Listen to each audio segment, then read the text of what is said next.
Hello, my name's Mary, and I'm the Director of Youth Services at the Portland Public Library in Portland, Maine. And I'm here today to continue reading Ribsy by Beverly Cleary. The book was published in 1964 and published by Harper Collins. Well, up to now, Ribsy has had quite an adventure. He got out of the car when Henry Huggins and his family was at the shopping center, and he has ended up in several different families and at a school. But he was just thrown out of the school because the rule is dogs are not allowed at school. So now, let's see where his adventure takes him next. Chapter 5. Ribsy goes to a football game.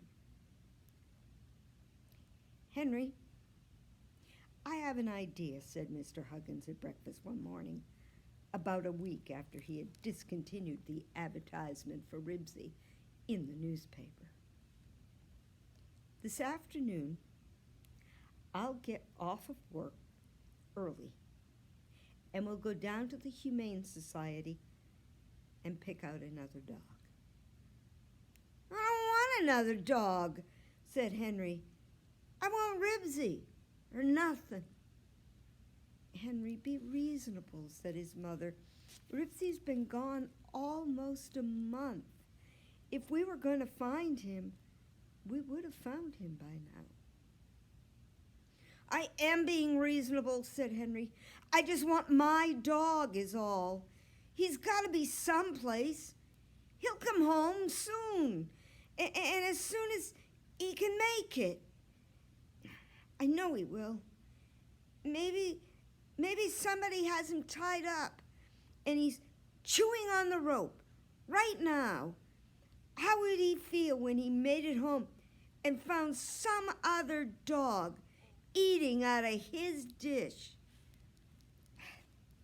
I don't know about that, Henry, said his father. Ribsy's no lassie. He's just an ordinary city mutt. Maybe somebody has him fenced in, and he's trying to dig his way out, said Henry, ignoring his father's critical remark. I bet that's what he's doing right this minute. Digging under a fence. But Ribsy was not digging under a fence. Neither was he gnawing through a rope. He was trotting along the sidewalk, enjoying the fall sunshine. His ears were up, his eyes were bright, and his tail was waving. Ribsy was getting used to being lost. He was beginning to enjoy it. He met so many nice people, not so nice as Henry Huggins, but nice just the same, except for sleeping in drafty garages and occasionally being forced to make a meal of fishy cat food. Ribsy found a lot to enjoy in the life he was leading. As Ribsy trotted along the sidewalk, he became aware of lines of cars, bumper to bumper, filling the street. Each car was jammed with yelling, shouting high school students, some of them waving pom-poms of crepe paper fastened to sticks. This was a stimulating sight to Ribsy, who felt that with so many noisy young people around, something interesting was bound to happen. Zachary Taylor High School, rah, rah, rah, shouted one carload of students. T, T, T, A, Y, Y, Y, L, O, R, T, A, Y, L, O, R, T, A, Ed Taylor. "Down with Taylor," shouted another car. "Hooray for Chester A. Arthur High." Ribsy did not understand what it all meant, but it sounded like fun. He trotted faster, and soon he saw a mob of high school students crowding towards some narrow openings in an enormous gray concrete wall. Naturally, Ribsy had to investigate to see what all the excitement was about. And so he, too, joined the crowd. He wove his way through a forest of legs until he came to one of the gates, where a man was taking tickets. "Beat it, mutt," said the man in a most unfriendly way. Ribsy was not discouraged. He was a cheerful dog who knew there were many friendly people in the world. He wriggled his way through more legs until he came to another gate, where another man was taking tickets. "No dogs allowed." This man gave Ribsy a shove with his foot. From inside the wall came the sound of many voices yelling. Something was going on that Ribsy should not miss. He tried a third gate. "Get lost, Pooch," said the third ticket taker. Ribsy was still not discouraged. He simply sat down to wait for some change in the situation that would allow him to enter this strange place. The wait was not unpleasant because many people stooped to pet him while they stood in line with their tickets to wait their turns at the gate. Among the crowd were several boys about Henry Huggins' age, but none of them was Henry. Gradually, the crowd began to thin. A delicious smell floated across Ribsy's nose. He sniffed hungrily and swallowed. Hot dogs! There were hot dogs someplace inside this strange wall. Ribsy moved closer to the gate, wagged his tail, and fixed the gatekeeper with his most eager, pleading look as memories of home and hot dogs passed through his thoughts. Henry Huggins was fond of weenies and often ate one after school. Of course, he always gave one to his dog. "Scram!" said the gatekeeper, reaching for the ticket of the straggler. Ribsy sat down, held up his left paw. This had worked before. It might work again. "I see you're southpaw," remarked the gatekeeper, who was more sociable now that he had no tickets to take. "Well, offering to shake hands won't do you any good. You still can't come inside this stadium." Ribsy whimpered. "No southpaw pooches allowed," said the man. "Now beat it." Ribsy had no intention of leaving.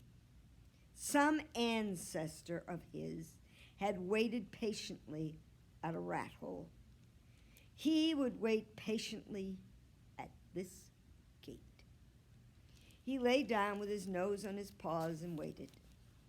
It was not easy to be patient. The sounds from inside told him he was missing something exciting. And those hot dogs smelled so good, he could hardly stand it. This was one of the days he had been forced to eat cat food. He lay watching and waiting and thinking about hot dogs for what seemed like a long, long time. Inside, a band began to play, and voices began to sing. Ribsy did not enjoy this as much as shouting, but even though music bothered his sensitive ears, he could appreciate the enthusiasm of the people. There was more yelling, and then a scream went up from the whole crowd, and a man's voice boomed from a loudspeaker. Ribsy did not care at all for the loudspeaker, which hurt his ears, but did not hurt them enough to drive him away.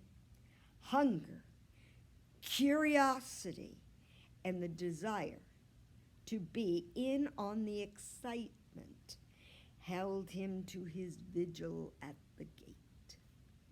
A boy about Henry's age, wearing jeans patched on both knees and on the seat, appeared at the gate. "Hey, mister, can I get in?" he asked. "The game started. The stadium isn't full." The man hesitated before he answered, "Sure, kid, go in." After that, the gatekeeper kept his eye on Ribsy, and Ribsy kept his eye on the gatekeeper. Inside, there was more screaming. Someone pounded a drum, and someone rattled a cowbell. Ribsy closed his eyes. He would fool that man. He looked as if he was asleep, but he was not. He was letting his nose and ears tell him the man was still there guarding his gate. T-T-T-A-Y, shouted the students from Zachary Taylor High School. Y-Y-L-O-R, Taylor, Taylor. The man moved a few feet from the gate. He was so busy trying to see what was going on inside that he did not notice Ribsy flick one eye. After a few minutes, he glanced back at the dog, who was apparently sound asleep. Satisfied that the dog would not try to get into the stadium, the man moved farther inside and up the ramp that led to the grandstand seats. Ribsy's eyes opened a hair's breadth and closed again. The man took a chance and moved even farther from his post. After making sure the gatekeeper had his back turned, Ribsy sprang to his feet, dashed through the gate and around the concrete wall that surrounded the field. And even if he'd been wearing jingling license tags, he could not have been heard above the uproar inside. When he was a safe distance from the gatekeeper, he trotted up a ramp where he could see what was going on inside this strange and interesting place. What Ribsy saw inside that stadium was enough to excite any red-blooded dog. The sun was shining down on thousands of lively boys and girls, all of them jumping up and down and yelling, and many of them eating hot dogs. Below him lay an enormous field of grass, nice, flat grass, just right for running on. There wasn't a rock or burr or thistle on the whole field. And on the grass, there were boys, quite a few boys, in football gear, running and tumbling all over one another. There were also 3 men in striped shirts who appeared to be running after the boys. And that was not all. The boys had a football for chasing. A dog really could not ask for much more. Ribsy was delirious with the joy and excitement of it all. He longed to get down there on that grass, to romp with the boys and chase that ball. He barked wildly. "Hey, look, a dog," said a boy sitting on a bleacher near Ribsy. "Maybe we'd better get him out of here," said a second boy who was eating a hot dog. "Oh, he can't hurt anything way up here," said the first boy, his eyes on the football game below. Ribsy looked at the hot dog and swallowed. The boy obligingly broke off a piece and dropped it on the concrete for Ribsy, who gobbled it up. It was the first food he had had in a long time that tasted like home. He wished he had more. For some strange reason, the 2 boys were now pounding each other on the back. "Boy, oh boy," one of them was saying, "a touchdown for Taylor High." And then he stuffed the last of his hot dog into his mouth. Ribsy lost interest in the boy after that and wandered up and down the steps that separated the rows of bleachers. He had never seen so many obliging people in one place before in all his life. All he had to do was sit down and stare at someone eating a hot dog, and a piece was almost sure to be broken off and dropped at his feet. At first, Ribsy gobbled up both the bun and the weenie, but in a little while, he became choosy, rejecting the bun if it had mustard on it, and finally skipping the bun altogether and just swallowing the weenies. With familiar food in his stomach and so many kind people around him, Ribsy was happy. He began to look for a way to get in on the excitement below. He trotted along the wall that rimmed the field, and when the cheering was especially loud, he put his paws up on the edge of the wall and barked. He was barking from sheer excitement, and also because he saw below him some boys about Henry's age who were standing on the edge of the field trying to look important. "Look!" squealed a girl. "A dog cheering for Taylor High." "Isn't he darling?" said another girl. "Look at his cute collar trimmed with rhinestones. Maybe we should make him our mascot." A boy said, "Somebody better get him out of here. A dog can wreck a football game." But the game was so exciting, with the score 7-6 in favor of Zachary Taylor High, that no one wanted to take his eyes from the players long enough to remove a dog from the stadium. One team grabbed the ball and raced toward one end of the field.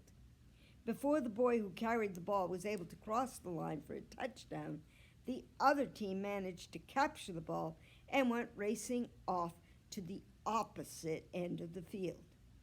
The game was so close that no one was paying any attention to Ribsy. He was free to explore the stadium. One team made a touchdown, and then the other team made a touchdown. Finally, down at the end under the scoreboard, Ribsy found a ramp that led through a sort of tunnel that opened on that nice green grass. "We want a touchdown! We want a touchdown!" the crowd was chanting. Since all the boys Ribsy had ever known who tumbled around on grass were glad to have a dog romp with them, Ribsy ran out on the field confident that he was welcome. The grass was so cool to his paws and so fragrant to his nose that he had to stop for a good roll. With his 4 feet in the air, he squirmed and wriggled. It was bliss. Only the fun of chasing a ball made him stop. The quarterback from Chester A. Arthur High School had the ball and was running down the field toward the end zone with the Zachary Taylor team after him. The boys and girls in the grandstand were screaming, and they were a screaming and yelling mob. The hands on the clock on the scoreboard showed that only seconds were left to play, and those seconds were passing quickly. Naturally, Ribsy wanted to chase after the fastest runner, the boy who was carrying the ball. He raced down the edge of the field, avoiding the younger boys who, to his delight, had begun to chase him. A newspaper photographer, anxious to photograph the moment that would decide the game, ran along the side of the field with the boys, chasing Ribsy. To Ribsy, this was all part of the fun. "Come on, Arthur!" screamed half the mob who attended Chester A. Arthur High School. "Tackle him! Tackle him!" screamed the other half who attended the Zachary Taylor High School. This was the most fun Ribsy had enjoyed since the boys and girls had chased him around the schoolyard with a lunch bag in his mouth. He eluded the younger boys who were chasing him along the side of the field, and when he was opposite the quarterback, who was carrying the ball, he put on a burst of speed and darted onto the field in front of the player. Ribsy hoped he would drop the ball so he could have a turn chasing it. The Arthur High School quarterback was so busy trying to stay ahead of a player who was about to dive at his knees that he did not see the dog. Just before he would have crossed the line for a touchdown, he tripped over Ribsy, fell flat on his face, and dropped the ball, which was snatched up by a player from the Taylor High School team. Flash bulbs popped The last second ticked off the clock on the scoreboard. The referee blew his whistle. The crowd went wild. Drums boomed. Cowbells rattled. The game was over. Thanks to Ribsy, Zachary Taylor High School had won 13-12. To Ribsy's surprise, he found himself tackled, not by a football player, but by a boy about Henry's age. The knees of his jeans were patched, and his hair had not been cut for some time. "Gotcha!" said the boy, hanging on tight. It was all a game to Ribsy. "That your dog?" asked the photographer. The boy saw a chance to be important for a few minutes. "Sure," he said. "Sure, he's my dog." Ribsy stopped struggling because he needed to pant. He let his tongue hang out of his mouth while he tried to catch his breath. "What's his name?" inquired the photographer, pulling out a pencil and paper. "Junior," answered the boy promptly. It was the first name that popped into his head, and the reason it popped into his head was that Junior was his own nickname. It was a nickname he did not like one bit. "Junior," the man wrote it down. "That's a funny name for a dog."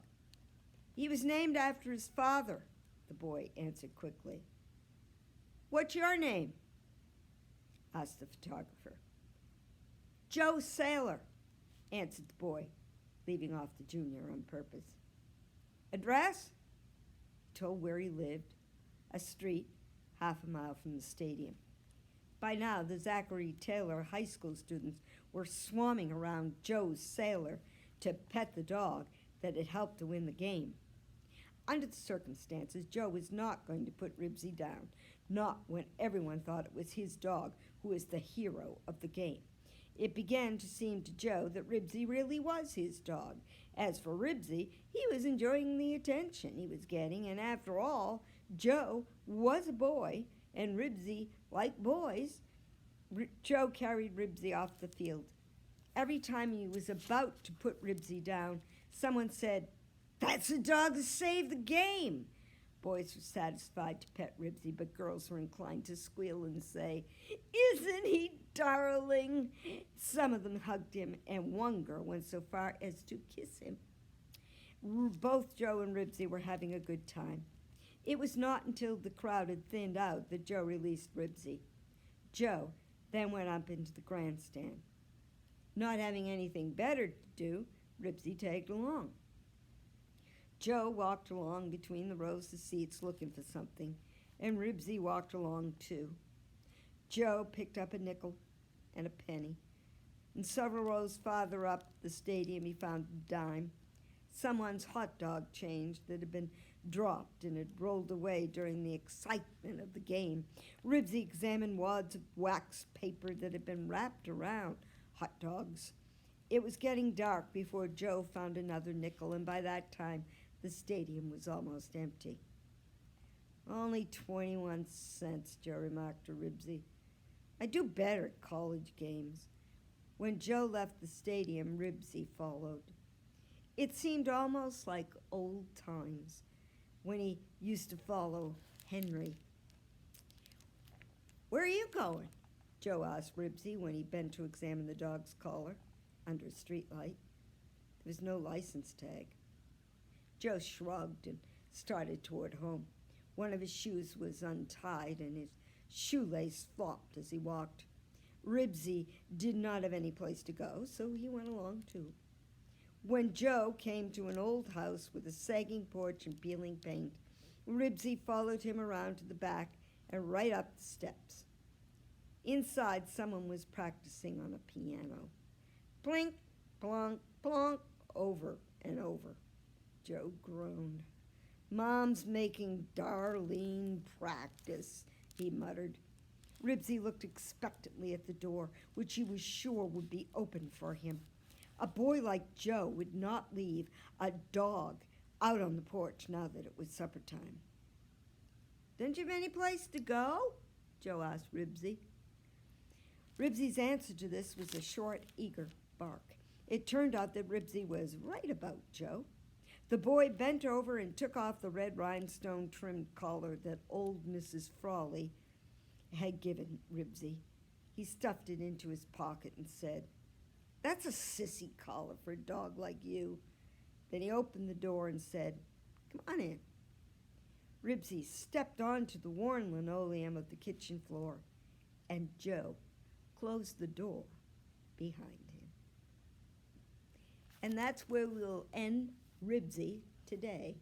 We're reading Ribsy by Beverly Cleary, which was published in 1964 by Harper Collins. So, until next time when we find out how Ribsy's adventures will continue, my name is Mary, and I'm reading to you from the Portland Public Library in Portland, Maine. And I hope you'll enjoy joining us again next time. And until then, bye-bye.